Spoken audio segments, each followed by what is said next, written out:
Electrical circuit network. Okay. Practical काय सांगतोय, determination of active reactive and apparent power consumed in power factor in the given RC series circuit. RC resistive आणि capacitive सिरीजमध्ये जोडलेलं आहेत. सर्किटचं 3 power आपल्याला बघायचं आहे, ॲक्टिव्ह पॉवर, रिॲक्टिव्ह पॉवर आणि ॲपरंट पॉवर. ओके. हां, मग त्याच्यासाठी तुम्हाला सर्किट डायग्राम दिलेले आहेत. सर्किट डायग्राममध्ये बघा काय काय दिले स्टार्टिंगला. हां, पहिला स्टार्टिंगला काय दिलेलं असतात, रिओस्टॅट, 3 फेज व्हॅरिॲक. ओके. आपल्याला इथं 3 फेज सप्लाय आलेला आहे. 3 फेज सप्लायवरून आपण 3 फेज व्हॅरिॲकपर्यंत 3 फेज सप्लाय आलेला असतोय. पण इथनं पुढं आपण काय करतोय, आपल्याला जसं व्होल्टेज पाहिजे तसं व्हॅरिॲकमधनं व्होल्टेज कमी जास्त करून घेतोय. हा 3 फेज व्हॅरिॲक. 3 फेज व्हॅरिॲक नंतर काय झालं, त्याने पॅरललमध्ये व्होल्टमीटर जोडलेत. का, आपण स्टार्टिंगला किती व्होल्ट देतोय पॉवर हे बघण्यासाठी. इकडं दोघं जण या, कोण कोण, हां तू पण या इकडं बघ. तुम्ही इकडे या.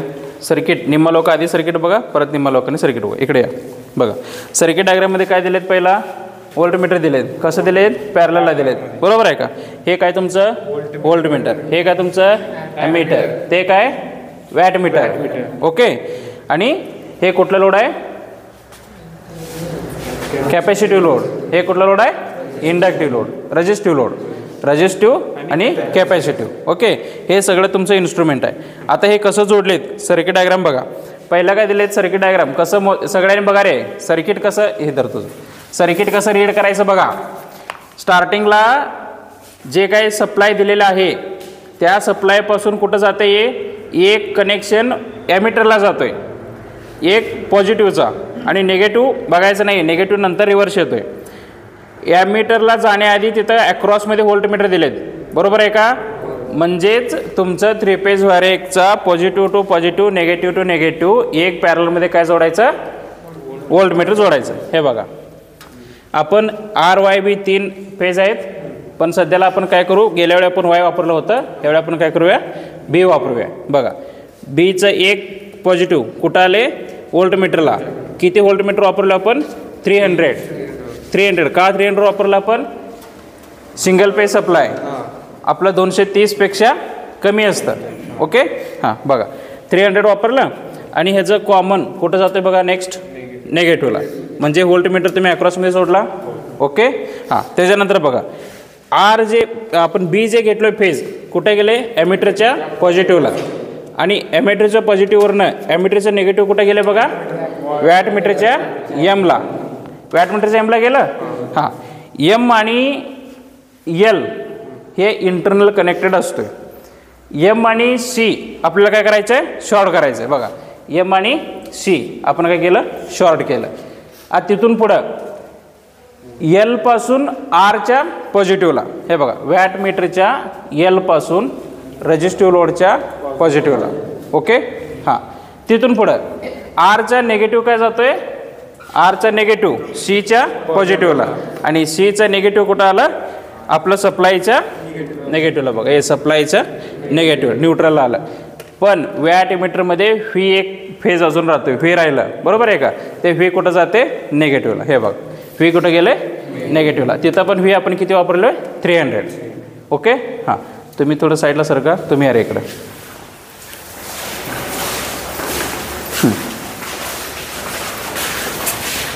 तुम्ही बघितलं ना, तिकडं सर. बघा, पहिल्यापासून सर्किट बघा सगळ्यांनी. 3 फेज व्हॅरिॲक आहे. 3 फेज व्हॅरिॲकच्या पॅरलमध्ये व्होल्टमीटर जोडले. हे बघा, हे पॉझिटिव्हला पॉझिटिव्ह आणि निगेटिव्हला निगेटिव्ह व्होल्टमीटर आपण जोडलं. त्याच्यानंतर एक पॉझिटिव्ह ॲमीटरचं पॉझिटिव्हला गेलं आहे. आपण फेज कुठला वापरलो आहे, बी वापरलो आहे. नीट उभारा. कुठलं फेज वापरलो आहे, बी वापरलो आहे. बी कुठं गेला, ॲमीटरच्या पॉझिटिव्हला. आणि नंतर ॲमीटरचा निगेटिव्ह कुठं गेला, वॅटमीटरच्या एमला. एमला पॉझिटिव्ह नाही, एमला गेला. आणि एम आणि एल इंटरनल कनेक्टेड आहे. आणि एम आणि सी आपण शॉर्ट करून घेतो. हे बघा, एम आणि सी काय केलं, शॉर्ट करून घेतले. एम आणि सी शॉर्ट केलं.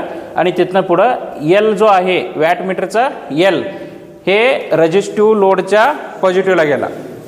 आणि रेजिस्टिव्ह लोडच्या निगेटिव्ह हा कुठे येतोय कॅपॅसिटिव्ह लोडच्या पॉझिटिव्हला आणि कॅपॅसिटिव्ह लोडच्या निगेटिव्ह जो आहे तो जातोय कुठं आपल्याला सप्लायचा न्यूट्रल आणि वॅट मीटरच्या व्होल्ट जे आहे MLCV जे व्ही जे आहे ते कुठे येते निगेटिव्हला इथं निगेटिव्ह दिलं तरी चालते किंवा हे सप्लायचं न्यूट्रलला दिलं तरी चालतं सर्किट सगळ्यांना कळाला चला व्यवस्थित बरोबर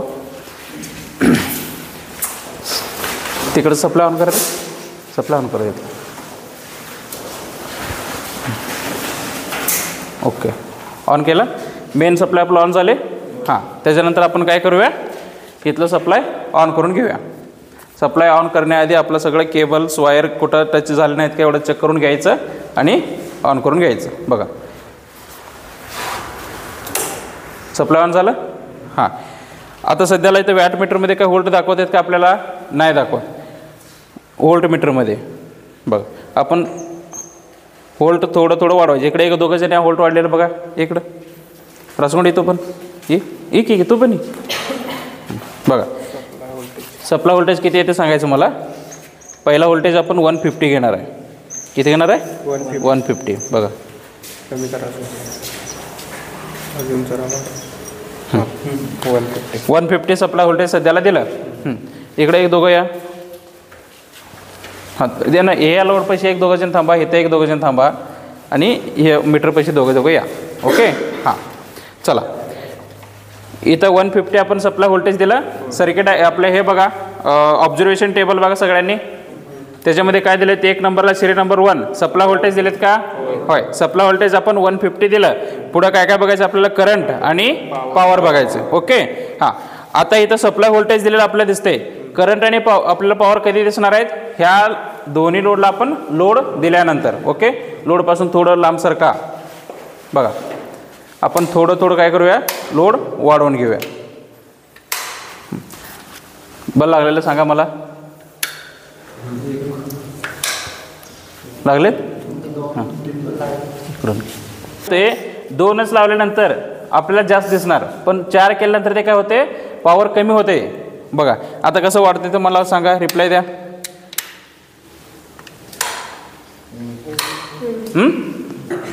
वाढलेत का हां आता सध्याला बघा ह्या सध्याच्या कंडिशनमध्ये आपण 150 व्होल्ट सप्लाय व्होल्टेज दिला त्यावेळेचं करंट बघा सगळ्यांनी करंट लिहून घ्या हां लिहा काय अडचण नाही सप्लाय व्होल्टेज 150 हां पुढचं लिहून घ्या आता सप्लाय व्होल्टेज तिने लिहून ठेवा 150 घ्या 180 घ्या आणि 200 घ्या 150 180 200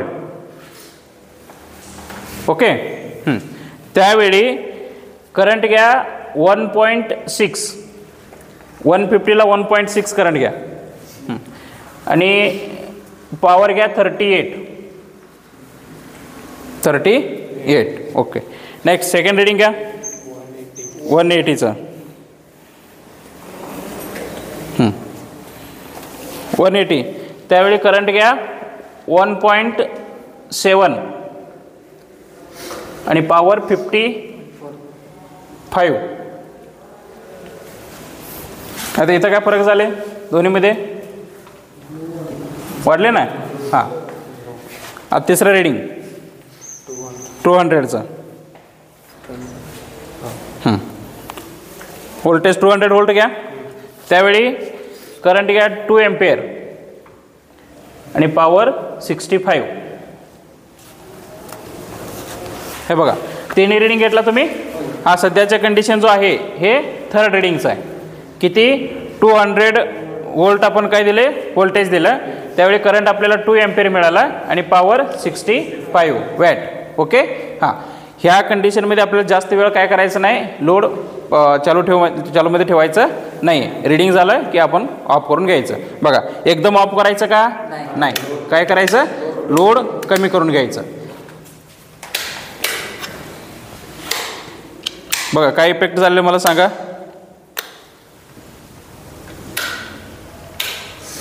ऑफ झाले सगळे ओके हां आता काय करायचं लोड हळूहळू कमी सप्लाय ऑन करायचं तिकडे सप्लाय ऑफ ऑन करा व्होल्टेज किती घेतलं आपण 150 × 1.8 त्यावेळेचं जे काय असेल पॉवर फॅक्टर आपण घ्यायचं.